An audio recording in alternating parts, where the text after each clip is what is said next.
Good morning दोस्तों, स्वागत है आपका अपने यूट्यूब चैनल पर्पल क्लासेस में। आज हम electrician first year chapter 5 magnetism and capacitor के क्वेश्चन को सॉल्व करेंगे। ये क्वेश्चन नीमी के द्वारा जारी किया गया क्वेश्चन बैंक है। सो एक बार आप इसे देख लें, इस वीडियो को। आपको इससे क्वेश्चन सीबीटी एग्जामिनेशन में जरूर से मिलेंगे। तो चलिए दोस्तों, शुरू करते हैं।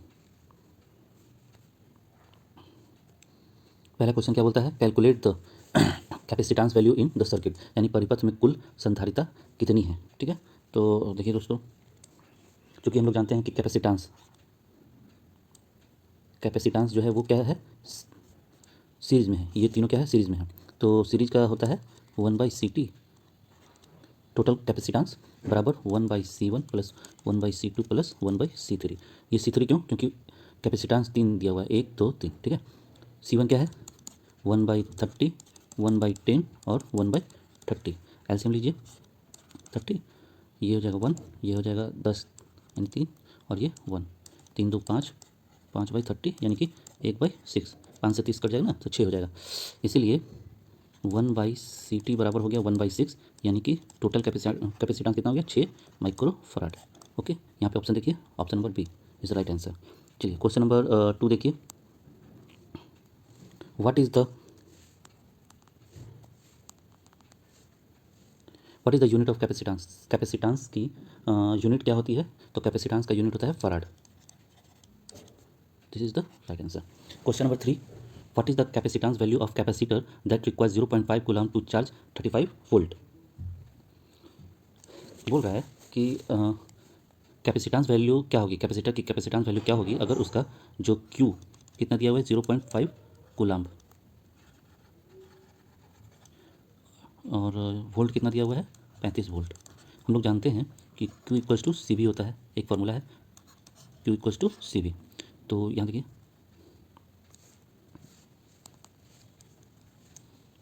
तो C बराबर क्या हो जाएगा, Q/V। सॉरी दोस्तों, C बराबर क्या हो जाएगा, Q/V। Q कितना है, Q है आपका दिया हुआ 0.5, 0.5, और वोल्ट कितना दिया हुआ है 35, 5/350 पॉइंट नीचे आ जाएगा, यानी कि 7×5 = 70 हो जाएगा, है ना। 5 से 7 35 कट जाएगा, 5 7 35, यानी कि 1/70। इसको आप डिवाइड दीजिएगा 70 को 1 से डिवाइड दीजिए, 0 एक और 0 एक और 0, 70 बन जाए 17, क्या बचा 30, 7 चौको 28 यानी कि 280, और 20 इस टाइप से होगा। तो 0.014 फराड, यही हमारा राइट आंसर हो जाएगा दोस्तों। चलिए अगला क्वेश्चन देखते हैं। क्वेश्चन नंबर 4 क्या बोलता है? क्वेश्चन नंबर 4 बोल रहा है कि how the value of capacitance can be decrease. Question number 4 बोल रहा है how the value of capacitance can be decrease, संधारिता के मान को कैसे कम किया जा सकता है। ठीक है, तो कम कैसे किया जा सकता है दोस्तों? देखिए, कैपेसिटेंस का फॉर्मूला क्या होता है, कैपेसिटेंस का फॉर्मूला होता है C बराबर एप्सिलॉन नॉट A/D। ये तो कांस्टेंट है। ए जो हो गया एरिया हो गया, और डी क्या हो गया, डी हो गया डिस्टेंस। अब देखिए बोल रहा है कि संधारिता के मान को कैसे कम किया जा सकता है। तो कम कैसे होगा, जब डी का मान बढ़ेगा, यानी कि डिस्टेंस बढ़ेगी, तो डिस्टेंस बढ़ेगा तो कैपेसिटेंस घटेगा। देखिए ऑप्शन नंबर 2 क्या है, increasing the resistance of the plate. ये नहीं होगा, increasing the distance between the plate. ये जो डिस्टेंस है, अगर डिस्टेंस बढ़ाएंगे तो क्या होगा, कैपेसिटेंस की वैल्यू घटेगी। कैपेसिटेंस का वैल्यू घटेगा कब, जब डी का मान बढ़ाएंगे। चलिए क्वेश्चन नंबर 5 देखिए। Which is the diamagnetic substance, यानी कि पराचुंबकीय पदार्थ कौन सा है। देखिए दो, यहाँ पे दो बातें हैं दोस्तों। एक होता है डाई मैग्नेटिक,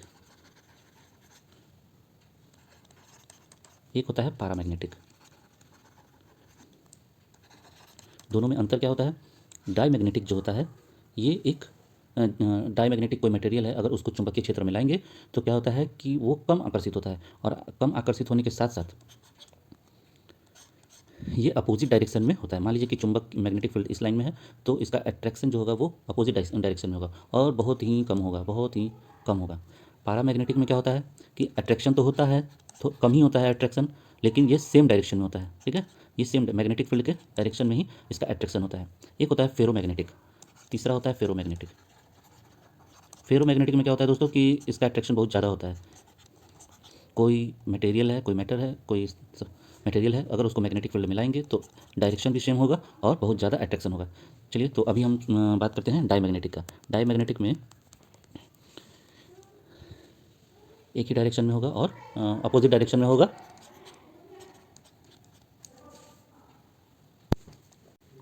तो क्या हो जाएगा दोस्तों, डाईमैग्नेटिक। डाईमैग्नेटिक क्या होता है, हम लोग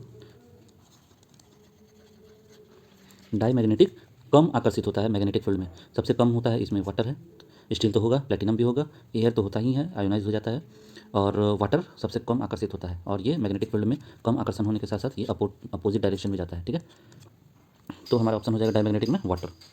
चलिए क्वेश्चन नंबर 6 देखिए, which factor affect the polarity of the electromagnet, यानी कि कौन सा कारक विद्युत चुंबक की ध्रुवीयता को प्रभावित करता है। तो कौन सा कारक करेगा, हम लोग जानते हैं दोस्तों कि दो चीज़ होता है, एक होता है नॉर्थ पोल, एक होता है साउथ पोल। ठीक है, तो करंट जब होगा, करंट का डायरेक्शन होगा, इलेक्ट्रोमैग्नेटिक में जो करंट का डायरेक्शन होगा उससे पोलरिटी अफेक्ट करती है। तो यहाँ पे क्या है, which factor affect the polarity of electromagnetic, कौन सा कारक विद्युत चुंबक की ध्रुवीयता को प्रभावित करता है। तो डायरेक्शन ऑफ करंट, करंट किस डायरेक्शन में है उसी डायरेक्शन में आपका इलेक्ट्रोमैग्नेटिक पोलरिटी होगी। ठीक है, क्वेश्चन नंबर 7 देखिए, what is the unit of magnetomotive force, यानी कि एमएमएफ की यूनिट क्या है। एमएमएफ की यूनिट क्या है, देखिए दोस्तों एमएमएफ यानी कि मैग्नेटोमोटिव फोर्स, इसका फॉर्मूला होता है एन आई। ठीक है, मैग्नेटिक का क्या होता है फॉर्मूला,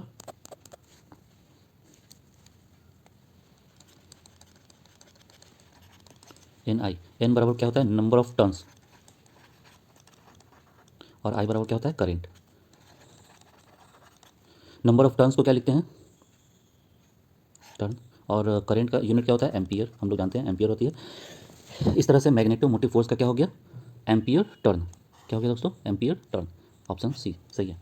ठीक है, क्वेश्चन नंबर 8 देखिए, what is the total inductance of 3 conductor connected in series. देखिए दोस्तों, इंडक्टेंस, कंडक्टेंस और रेजिस्टेंस, तीन चीज़ होता है, इंडक्टेंस, इंडक्टेंस, कंडक्टेंस और रेजिस्टेंस। इंडक्टेंस का फार्मूला और रेजिस्टेंस का फार्मूला सेम होता है, कंडक्टेंस थोड़ा सा इन दोनों के अपोजिट चलता है।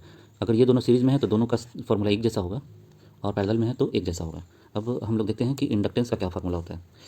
इंडक्टेंस बोल रहा है the total inductance of 3 inductor L1 L2, L1 L2 और L3 है, तो इक्व सीरीज में है, तो L इक्विवेलेंट बराबर क्या हो गया, L1 plus L2 plus L3। ये फार्मूला सही है, कौन सा है, ये L1 plus L2 plus L3। तो 8वां नंबर आपका सही आंसर हो गया।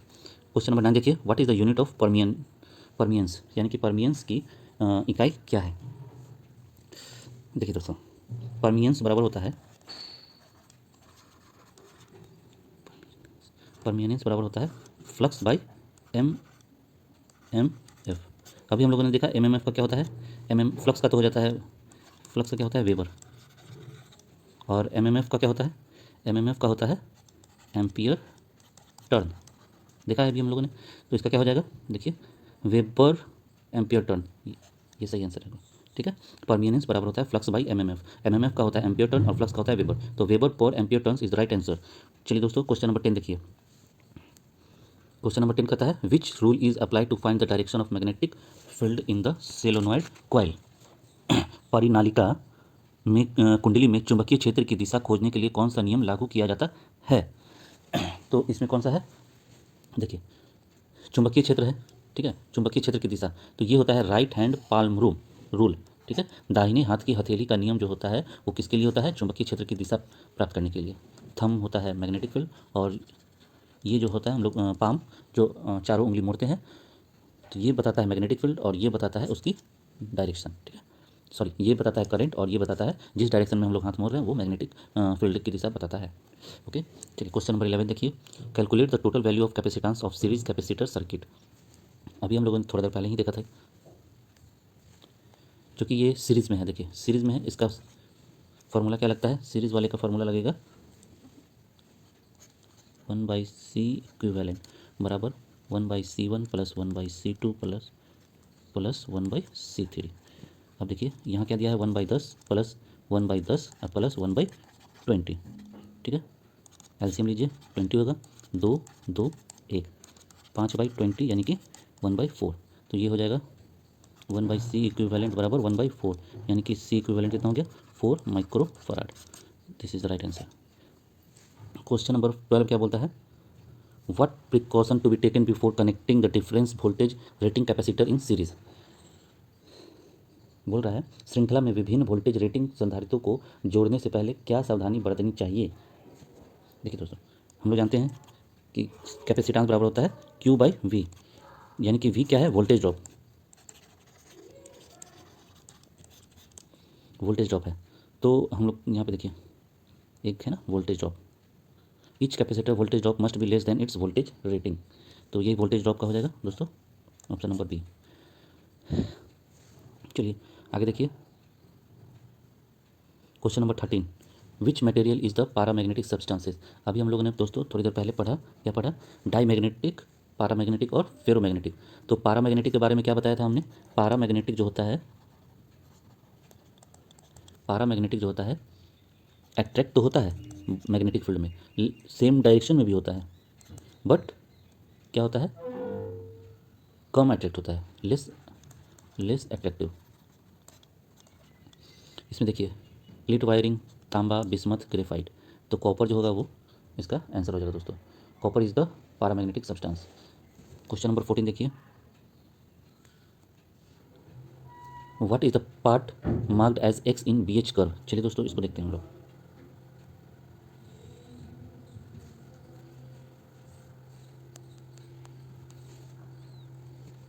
देखिए दोस्तों BH कर्व जो है मैग्नेटिक फील्ड में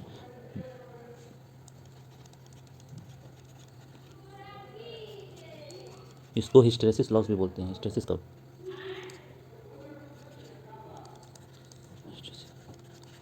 हिस्टेरेसिस कर्व, BH कर्व को ही क्या बोलते हैं, hysteresis curve. What is the part marked as x in BH curve. देखिए दोस्तों BH कर्व को ही हिस्टेरेसिस कर्व भी बोलते हैं। ये जो पॉजिटिव एज निगेटिव एज, इसको कहते हैं मैग्नेटिक फोर्स, इसको कहते हैं मैग्नेटिक फोर्स, ठीक है। ये हो गया पॉजिटिव मैग्नेटिक फोर्स, ये हो गया निगेटिव मैग्नेटिक फोर्स। ये जो पॉइंट है दोस्तों और ये जो पॉइंट है, मान लीजिए इन दोनों पॉइंट को हम लोग क्या बोलते हैं, ए और बी। ये पॉजिटिव सेचुरेशन पॉइंट हो गया, ये निगेटिव सेचुरेशन पॉइंट हो गया। इसको क्या बोलते हैं, सेचुरेशन पॉइंट, सेचुरेशन पॉइंट, जो ये दिख रहा है आपको सेचुरेशन पॉइंट, ठीक है। ये जो है देखिए दोस्तों, पूछ रहा है क्वेश्चन में एक्स वाला पार्ट, ठीक है। What is the part marked as x in BH curve. तो एक्स जो है इसमें, इस पार्ट को निगेटिव, इस पार्ट को पॉजिटिव, इसको बोलते हैं हम लोग कोएर्सिविटी, कोर्सिविटी। ये हो गया पॉजिटिव कोर्सिविटी और ये हो गया निगेटिव कोर्सिविटी, जो ये दिया हुआ है दोस्तों, ठीक है। और इसी के बारे में क्वेश्चन में पूछ रहा है कि what is the marked part marked as x in BH curve. ये इसको क्या बोलते हैं, यहाँ एक्स है तो इसको क्या बोलते हैं, कोरिसिविटी। तो आंसर हमारा कोरिसिविटी हो गया ये। अब देखिए दोस्तों, सेचुरेशन पॉइंट इस पॉइंट को कहेंगे, इस पॉइंट को कहेंगे मैग्नेटिक फोर्स, ये वाला जो ऑप्शन है ये इसको और इसको कहेंगे, ये पॉजिटिव मैग्नेटिक फोर्स, ये निगेटिव मैग्नेटिक फोर्स। और रेसिड्यूअल मैग्नेटिज्म, ये पॉइंट और ये पॉइंट, इसको कहते हैं रेसिड्यूअल मैग्नेटिक, रेसिड्यूअल मैग्नेटिज्म, ठीक है। तो इस पॉइंट को पॉजिटिव रेसिड्यूअल और इस पॉइंट को निगेटिव रेसिड्यूअल। चलिए आपको कंफ्यूज ना करते हुए हम लोग शुरू में चलते हैं।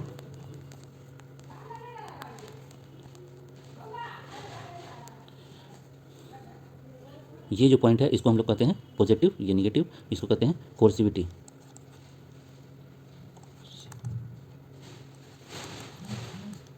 ठीक है।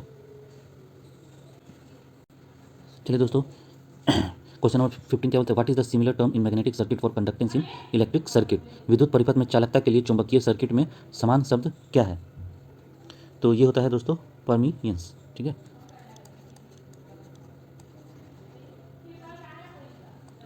परमियंस। What is the similar terms in magnetic circuit for conductance in electric circuit. विद्युत परिपथ में चालकता के लिए चुंबकीय सर्किट में समान शब्द क्या है, तो परमियंस है, ठीक है। क्वेश्चन नंबर 16 क्या बोलता है, what is the unit of reluctance. Reluctance बराबर क्या होता है, रिलक्टेंस बराबर होता है MM/F बट्टा फ्लक्स। MM/F को क्या लिखते हैं, एम्पियर टर्न,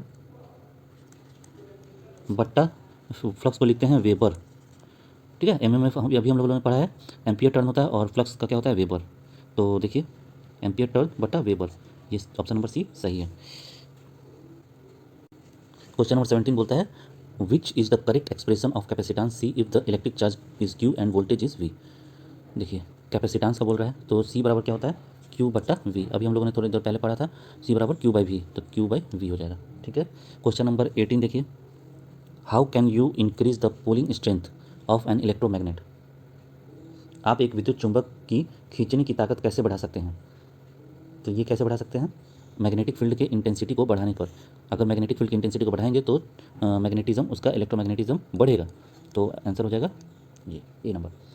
क्वेश्चन नंबर 19 क्या बोलता है, विच define the flux density is always lagging behind the magnetic force. यानी कि फ्लक्स घनत्व हमेशा चुंबकीय बल से पीछे रहता है। ये किसको परिभाषित करता है। देखिए अभी क्वेश्चन हम लोगों ने बीएच कर पढ़ा था, बीएच कर्व यानी कि हिस्टेरेसिस।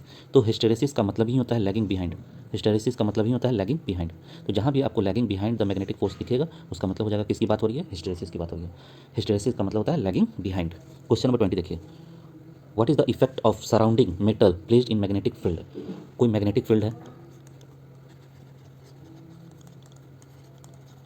मैग्नेटिक फील्ड है, अगर वहाँ पे कोई मेटल ला दे, मेटल लाएंगे तो क्या होगा, करंट जनरेट होगा, करंट जनरेट होगा। किस टाइप का करंट जनरेट होगा, एडी करंट। ठीक है, eddy current. What is the effect of surrounding metal placed in magnetic field. Magnetic field में अगर कोई मेटल है तो वहाँ पे क्या होगा, इलेक्ट्रिक करंट जनरेट होगा। क्वेश्चन नंबर 21 देखिए, in which device the air capacitor are used. वायु संधारित्र का उपयोग किस उपकरण में किया जाता है। ऑप्शन है ए टीवी टर्नर, ऑप्शन बी क्या है, ऑसिलेटर, ऑप्शन सी है लाउड स्पीकर, ऑप्शन डी है रेडियो रिसीवर। तो हम लोग जानते हैं कि एयर कैपेसिटर किस में यूज होता है, तो रेडियो रिसीवर में यूज होता है। ठीक है। क्वेश्चन नंबर 22 क्या बोलता है, what will happen if the polarised electrolytic capacitor is reversely connected. अब देखिए दोस्तों, पोलराइज्ड इलेक्ट्रोलाइटिक ये तो कनेक्टेड होता है किसमें, डीसी में। और डीसी में कनेक्टेड होने के बाद भी अगर इसको सही तरीके से कनेक्ट ना करेंगे तो क्या होगा, वो कैपेसिटर जल जाएगा। तो बोल रहा है what will happen if the polarised electrolytic capacitor is reversely connected. यानी अगर उसको उल्टा लगा देंगे, कनेक्ट कर देंगे तो क्या हो जाएगा, ये हो जाएगा अत्यधिक गर्मी के कारण विस्फोट हो जाएगा। ठीक है। तो पोलराइज्ड इलेक्ट्रोलाइटिक कैपेसिटर को अगर हम लोग रिवर्सली कनेक्टेड यानी कि गलत तरीके से कनेक्ट करते हैं तो वो विस्फोट कर जाएगा एक्सेसिव हीट होने के कारण। ऑप्शन नंबर बी सही है। क्वेश्चन नंबर 23 देखिए, what is the diamagnetic substance. फिर से वही क्वेश्चन, डाई मैग्नेटिक सब्सटेंस कौन सा है, तो इसमें है वुड, क्योंकि लकड़ी जो है सबसे कम मैग्नेटिक फील्ड में आकर्षित होता है। ठीक है। निकल, प्लैटिनम, मैग्नीज ये तीनों आकर्षित होता है और ये लोग पैरामैग्नेटिक है, लेकिन वुड जो है वो डाई मैग्नेटिक है। ये सबसे कम ना के बराबर आपका मैग्नेटिक फील्ड में अट्रैक्ट होता है। क्वेश्चन नंबर 24 देखिए, what is the SI unit of flux density. Flux density को क्या बोलते हैं, फ्लक्स को बोलते हैं, फ्लक्स डेंसिटी को फ्लक्स बाई एरिया। ठीक है। फ्लक्स का क्या होता है, वेबर, इसका क्या होता है वेबर, और एरिया का क्या होता है, मीटर स्क्वायर, मीटर स्क्वायर। बोल रहा है what is the SI unit of flux density. तो फ्लक्स डेंसिटी का होता है फ्लक्स डेंसिटी, तो इसमें देखिए option tesla, option B weber, option C weber per metre, ampere turn तो होगा नहीं क्योंकि ये तो एमएमएफ का होता है। वेबर पर मीटर स्क्वायर है तो ये भी ऑप्शन गलत है। ऑप्शन नंबर बी वेबर, केवल वेबर, तो ये भी नहीं है, तो क्या हो जाएगा, टेस्ला। तो फ्लक्स डेंसिटी का फ्लक्स डेंसिटी का क्या हो जाता है,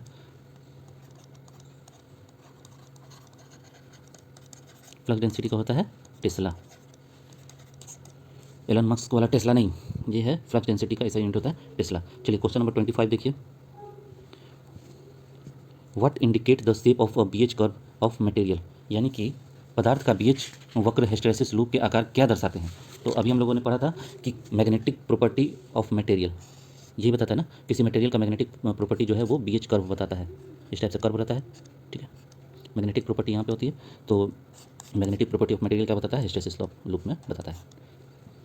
क्वेश्चन नंबर 26 देखिए, which electrical quantity is directly proportional to eddy current. कौन सी विद्युत मात्रा सीधे भंवर धारा के समानुपाती होता है। क्वेश्चन नंबर 26 में बोलता है कि ईडी करंट क्या होता है। करंट हम लोग जानते हैं ना कि डायरेक्टली प्रोपोर्शनल टू फ्रीक्वेंसी होता है मैग्नेटिक फील्ड में, डायरेक्टली प्रोपोर्शनल टू फ्रीक्वेंसी। तो ये ऑप्शन सही हो गया दोस्तों। ठीक है।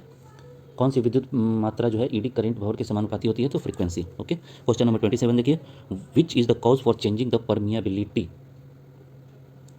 परमिएबिलिटी, परमिएबिलिटी को क्या बोलते हैं? म्यू। म्यू बराबर होता है बी बाई एच। ठीक है, तो बी क्या हो गया? आपका फ्लक्स डेंसिटी होता है, इसको फ्लक्स डेंसिटी बोलते हैं। और एच को क्या बोलते हैं? Magnetic intensity. Magnetic intensity. Which is the cause for changing permeability? Permeability के परिवर्तित होने का क्या कारण है? तो ये कारण है आपका फ्लक्स डेंसिटी। परमेबिलिटी के चेंज होने का, यानी कि ये डायरेक्टली प्रोपोर्शनल होता है, तो फ्लक्स डेंसिटी के कारण ये डायरेक्टली चेंज होता है, तो परमेबिलिटी के परिवर्तन होने का कारण क्या है? Flux density. क्वेश्चन नंबर 28 देखिए, which type of capacitor is used for space electronics? Space electronics में किस प्रकार के सांद्रता अंतरिक्ष इलेक्ट्रॉनिक्स के लिए उपयोग किया जाता है? तो ये किया जाता है दोस्तों इलेक्ट्रोलाइटिक टेंटेलम टाइप। ठीक है, इलेक्ट्रोलाइटिक टेंटेलम टाइप का यूज़ किस में किया जाता है? स्पेस इलेक्ट्रॉनिक्स के लिए। स्पेस इलेक्ट्रॉनिक्स के लिए किसका यूज़ किया जाता है? इलेक्ट्रोलाइटिक टेंटेलम टाइप का यूज़ किया जाता है। क्वेश्चन नंबर 29 देखिए, what is the effect of electrolytic capacitor in open circuit fault occur? देखिए, जब सर्किट ओपन हो गया तो क्या होगा? It will not function. जब सर्किट ही ओपन हो गया, खुल गया, तो क्या होगा? यह कार्य नहीं करेगा। ओके, बहुत ईजी है। चलिए अब क्वेश्चन नंबर 30 देखिए। 30 बोलता है कि what will be the change in value of capacitance if the distance of plates are decrease in the conductor? चलिए फिर वही क्वेश्चन है दोस्तों, सी बराबर क्या होता है? Epsilon naught A by D. बोल रहा है if the change in value in capacitance if the distance of the plates are decrease. तो ये जब डी डिस्टेंस घटेगा तो क्या होगा? कैपेसिटेंस बढ़ेगा। ये डिस्टेंस क्या बोल रहा है? What will be the change in the value of capacitance if the distance of the plates are decrease. Distance, distance को हम लोग क्या कर रहे हैं? घटा रहे हैं, तो कैपेसिटेंस मेरा बढ़ेगा। देखिए डी ऑप्शन सही है, बढ़ेगा। ठीक है, चलिए which property of magnet is insulated? चुंबक की कौन सी विशेषता दर्शाई गई है? ये है आपका नॉर्थ पोल और ये है आपका साउथ पोल। तो ये क्या होगा? दिशीय विशेषता बता रही है। क्या बता रही है? दिशीय विशेषता, डायरेक्टिव प्रॉपर्टी बता रही है ना। क्वेश्चन नंबर 32 क्या है? What is the paramagnetic substance? फिर आ गया वही चीज़, डायमैग्नेटिक पैरामैग्नेटिक। तो पैरामैग्नेटिक क्या हो गया? एयर। ओके, अट्रैक्टिव तो होती है, कम होती है और उसी दिशा में होती है, तो उसे हम लोग बोलते हैं पैरामैग्नेटिक। डायमैग्नेटिक क्या बोलती है? एकदम निग्लिजिबल अट्रैक्टिव होती है मैग्नेटिक फील्ड में और अपोजिट डायरेक्शन होती है। लेकिन यहाँ पे पैरामैग्नेटिक है, तो पैरामैग्नेटिक अट्रैक्टिव तो होती है, कम होती है और सेम डायरेक्शन होती है, तो air. Air is the right answer. चलिए दोस्तों क्वेश्चन नंबर 33 क्या बोलता है? Which method of magnetising is use to make commercial purpose paramagnetic magnet? यानी कि चुंबकीकरण की किस विधि का उपयोग वाणिज्यिक उद्देश्य हेतु अस्थायी चुंबक बनाने के लिए किया जाता है? तो अस्थायी चुंबक बनाने के लिए इंडक्शन मेथड का यूज़ किया जाता है।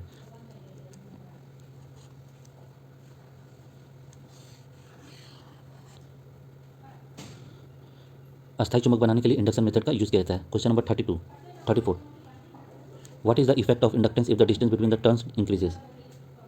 बोल रहा है कि यदि घुमावों के बीच की दूरी बढ़ती है तो प्रेरण पर क्या प्रभाव पड़ेगा? देखिए दोस्तों, एल बराबर mu N square A by L, यही है आपका डिस्टेंस। एल क्या बता रहा है? डिस्टेंस। और एल ये क्या है? Inductance. What is the effect of induction if the distance between the turn increases? तो ये बढ़ रहा है तो ये क्या होगा? घटेगा। ठीक है, सॉरी दोस्तों, क्या बोल रहा है? What is the effect of inductance if the distance between the turn increases?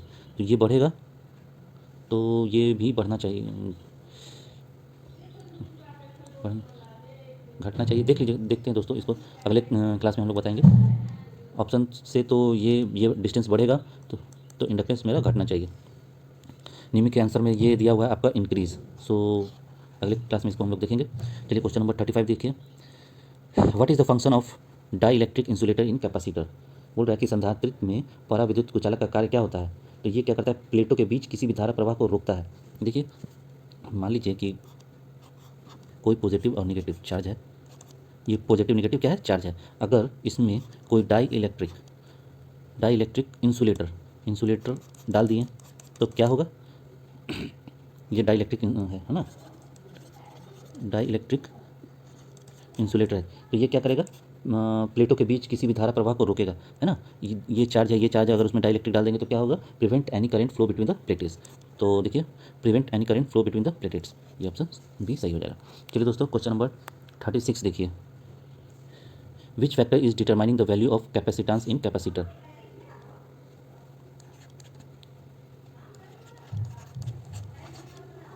Which factor is determining the value of capacitance in capacitor. Capacitor में क्या होता है, ये एरिया ऑफ प्लेट बताता है, ये एरिया है तो बताता है। शेप ऑफ प्लेट तो शेप का तो यहाँ पे कोई रोल नहीं है। मटेरियल ऑफ प्लेट कोई रोल नहीं है। थिकनेस ऑफ प्लेट कोई रोल नहीं है। तो एरिया, प्लेट का जो एरिया है वो, उससे ये संधारिता के मान निर्धारित हो सकते हैं। ठीक है, कैपेसिटेंस का मान वैल्यू बढ़ सकता है, घट सकता है। क्वेश्चन नंबर 37 देखिए, which type of capacitor are used in RF coupling circuit.